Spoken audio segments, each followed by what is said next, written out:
And millions of Americans took to the streets Saturday for No Kings Day. The nationwide movement comes as a response to a number of decisions made by the Trump administration. 12 News' Brian Melanson spoke with protesters at various demonstrations around the southern tier. He joins us live with more details. Brian? Kyle, I'm standing here outside of the Broome County Courthouse in downtown Binghamton, where a few hours ago this site was flooded with what I estimated to be around 2,000 to 3,000 protesters expressing their concerns with the current state of the country. The most common message: there will be no kings or wannabe kings in the United States of America. The world is watching you, and I have... In towns and cities all across New York and Pennsylvania, protesters condemned what they called the divisive actions of President Donald Trump. Presidents are supposed to unify the country, not divide. The nationwide protests come on the heels of protests in Los Angeles over ICE deportations. It is also the same day as President Trump's military parade in Washington that coincides on his 79th birthday. Trump is having a spectacle.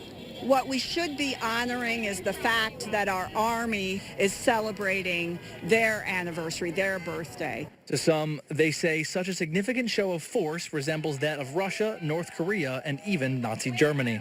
It's not a matter of no kings, it's no wannabe kings. We're back in Germany in the late 1930s.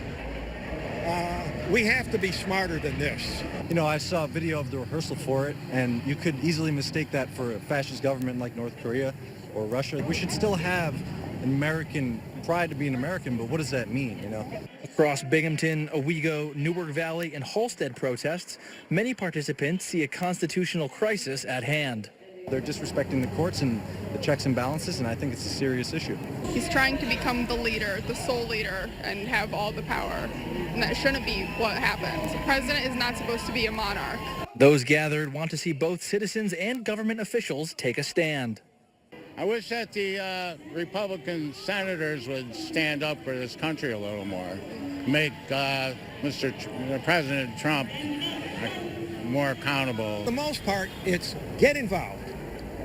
Join your communities. Make an effort. Do something. For those people who choose to do nothing and maybe stay at home because they fear, you've surrendered to the other side. We can't let that happen. Now, 12 News reached out to Broome County Republicans for a statement on the nationwide protests, but did not hear back. Live in Binghamton, Brian Melanson, 12 News.